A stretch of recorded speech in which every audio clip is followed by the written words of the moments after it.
Vous êtes radiologue, vous êtes médecin, vous êtes patient, vous avez été confronté quotidiennement ou ponctuellement à des injections de produits de contraste. Vous avez dû surveiller, prescrire, expliquer ces types d'injections, que ce soit en scanner ou en IRM. Il y a beaucoup de rumeurs, il y a beaucoup de méconnaissances qui circulent à ces propos. Et aujourd'hui, je vous propose de revoir ensemble avec vous 10 mythes sur les produits de contraste iodés, produits de contraste gadolinés. Bienvenue sur la chaîne, je suis ravi de vous retrouver pour cette nouvelle vidéo. J'ai la chance d'être à Rome pour le congrès de la Société européenne de radiologie cardiovasculaire. Il fait un temps magnifique et on va y aller. Je vous propose donc de revoir avec vous mes connaissances, mythes à propos des produits de contraste iodés, gadolinés. On va essayer d'aller vite. C'est parti. Alors, premier mythe, faut-il être à jeun avant une injection de produits de contraste? Eh bien, ce n'est plus nécessaire. C'est parfois des choses qui effectivement traînent dans des très anciennes recommandations, à l'époque où les produits de contraste étaient mal tolérés et avaient un risque assez fort d'entraîner des vomissements. Ce n'est plus le cas à l'heure actuelle et donc en dehors d'examens extrêmement spécialisés dans lesquels ça vous sera demandé, il n'est pas du tout nécessaire d'être à jeun avant une injection de produits de contraste. Une question qui se pose fréquemment, c'est la grossesse. Alors, il faut savoir que pour les produits de contraste iodés, la grossesse n'est absolument pas une contre-indication en soi. On sait que ces produits ne présentent pas de risque de tératogénicité. Le seul risque potentiel, quand ils sont injectés après 12 semaines d'aménorrhée, c'est un risque d'hypothyroïdie chez le bébé à la naissance. Risque théorique assez rare d'hypothyroïdie transitoire qui peut être managé. Il suffit simplement que l'équipe de pédiatrie soit au courant. En fait, pendant la grossesse, la contre-indication, ce n'est pas tant l'injection de produits de contraste iodés, mais l'exposition au rayonnement ionisant, tout particulièrement notamment pour les seins de la maman. En IRM, les produits de contraste gadolinés, on a un petit peu moins de recul sur leur utilisation et donc par principe de précaution, ils sont contre-indiqués. C'est une contre-indication relative pendant la grossesse avec évaluation du rapport bénéfice-risque et on ne les utilisera que dans le cas où on s'attend effectivement à avoir un impact significatif, important, suffisant pour la prise en charge de la maman. Autre question, l'allaitement. Eh bien, il n'y a plus aucune nécessité d'interrompre, y compris temporairement, un allaitement avant ou après une injection de produits de contraste. Produits de contraste et thyroïde, c'est un grand classique, c'est valable uniquement pour les produits de contraste iodés. Alors la contre-indication absolue, c'est chez les patients qui ont une hyperthyroïdie non équilibrée. Dans ce cas-là, le risque d'une injection est de précipiter le déséquilibre de cette thyroïdie avec un risque de thyréotoxicose.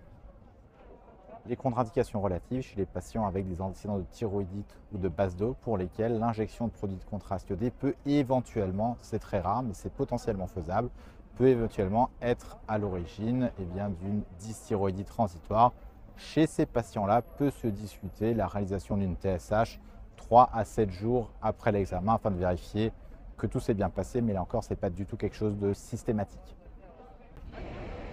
Alors, reins et produits de contraste iodés, ça c'est une grande histoire. On entend souvent que c'est une contre-indication absolue chez les patients qui ont une insuffisance rénale, que celle-ci soit modérée, que celle-ci soit sévère.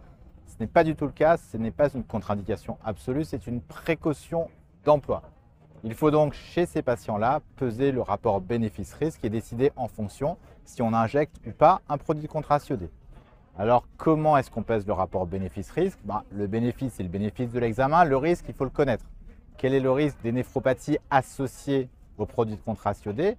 Ce risque, il va augmenter, on le sait, dans certaines situations. La première, c'est l'injection intra-artérielle, typiquement une coronarographie par exemple.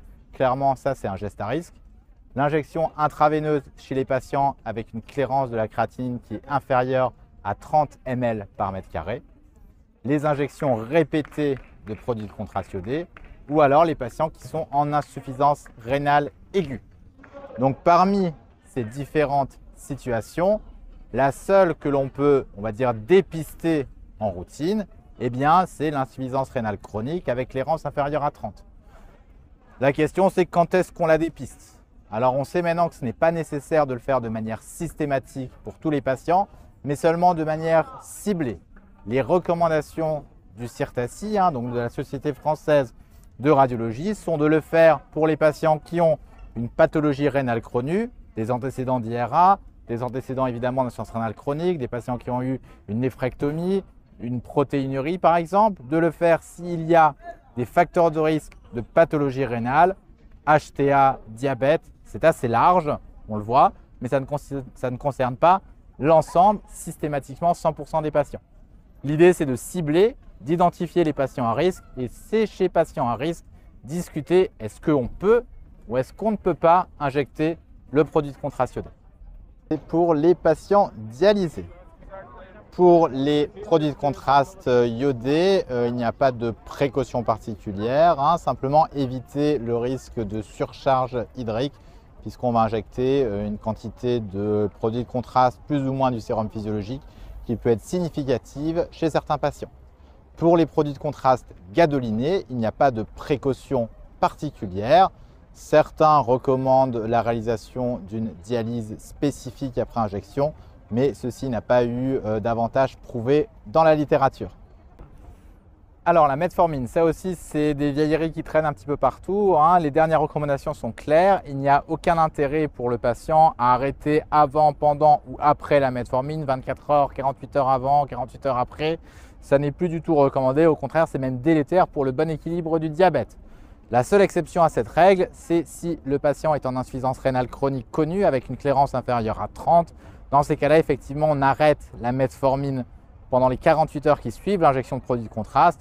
On fait un dosage avant la réintroduction et on réintroduit la metformine que si la clairance reste stable par rapport à l'examen d'avant, en sachant que théoriquement, cette situation-là ne doit pas survenir puisque l'insuffisance rénale chronique significative est une contre-indication normalement à l'utilisation de la metformine. Pour le myélome, c'est des choses qui traînent dans les vieux livres, les vieilles recommandations. Il n'y a à l'heure actuelle plus aucune contre-indication à injecter un produit de contraste à un patient qui est atteint d'un myélome sous couvert de la normalité de la fonction rénale. Donc, si la fonction rénale est normale, le fait que le patient ait un myélome n'est absolument pas une contre-indication ni même une précaution d'emploi à l'injection. Ça ne change absolument rien. Alors, l'allergie, c'est une situation clinique extrêmement fréquente. Que faire si un patient a des antécédents de réaction atopique, quel que soit le type de médicament ou de produits, ou que faire si le patient vous raconte une histoire de réaction à une précédente injection. Alors, première chose, et ça c'est probablement le plus gros mythe de tous, l'allergie à l'iode, ça n'existe pas, on n'est pas allergique à l'iode. Quand on est allergique, quand on fait une réaction anaphylactique aux injections de produits de contraste, on est allergique ou on réagit à la substance active du produit de contraste, pas à la molécule d'iode. Deuxième chose à savoir, il n'y a pas de réaction croisée. Ce n'est pas parce qu'on est allergique à un produit de contraste qu'on est allergique à tous les produits de contraste. Ce n'est pas parce qu'on est allergique à, je ne sais pas moi, les fruits de mer typiquement, qu'on est allergique aux produits de contraste iodé. Ce n'est pas parce qu'on est allergique à la bétadine qu'on est allergique aux produits de contraste iodé. Pas du tout. Par contre, effectivement, chez les patients qui ont un terrain atopique ou qui sont asthmatiques, ces patients-là sont plus à risque de faire des réactions anaphylactoïdes aux produits de contraste. Alors, quand on a ce type de patient-là, ce qu'il faut avant tout, c'est arriver à démêler l'histoire. Et ça, parfois, c'est très difficile. Les patients vous disent « j'ai été injecté il y a 20 ans, il y a 30 ans, ça ne s'est pas très bien passé. Qu'est-ce qui s'est passé? On ne sait pas trop. » Donc pour ça, il faut, dans la mesure du possible, essayer de récupérer le nom du produit de contraste injecté. C'est souvent très difficile. En pratique, si c'est des réactions qui datent de plus d'une trentaine d'années, 30 ou 40 ans, ce n'est probablement pas une allergie puisqu'à l'époque, les produits de contraste étaient assez mal tolérés. C'est probablement plutôt ça.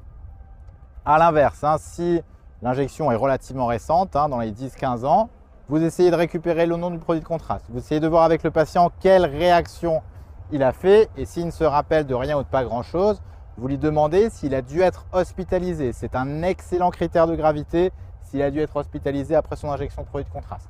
À partir de ça, vous essayez d'apprécier le risque qu'il existe ou non une véritable réaction anaphylactoïde par rapport au risque ou non de faire ou de ne pas faire l'examen. Donc on pèse le rapport bénéfice-risque. Et après, en fonction, soit on décide d'injecter, soit on décide une méthode d'examen alternative, soit on décide de surseoir à l'injection, le temps d'évaluer un petit peu mieux ce qui se produit. Enfin, dernière question, est-il possible de cumuler des injections au cours de la même journée, iode et gadolinium, iode et iode? Alors, iode et gadolinium, ça ne pose pas de problème de réaliser au cours de la même journée, au cours de la même heure. On peut tout à fait avoir un examen, un scanner injecté, puis une IRM injectée. Petite astuce, s'il s'agit d'un examen de l'étage abdominal, il vaut mieux d'abord réaliser le scanner, puis après l'IRM. Parce que si vous faites d'abord l'IRM, vous avez le risque d'avoir du gadolinium sur le scanner dans les cavités excrétrices qui vont peut-être éventuellement vous masquer certaines anomalies. Peut-on cumuler iode et iode? Si c'est absolument nécessaire, évidemment, dans le cadre de l'urgence, on va le faire. Sinon, il vaut mieux espacer 2 injections de produits de contraste iodé au minimum de 72 heures, idéalement 1 à 2 semaines s'il n'y a aucun caractère d'urgence par exemple. Voilà, j'espère que ça vous aura plu. Rome est une ville vraiment magnifique, ça vaut le coup. En tout cas, je vous dis à une prochaine pour une prochaine vidéo. Merci à tous, à bientôt.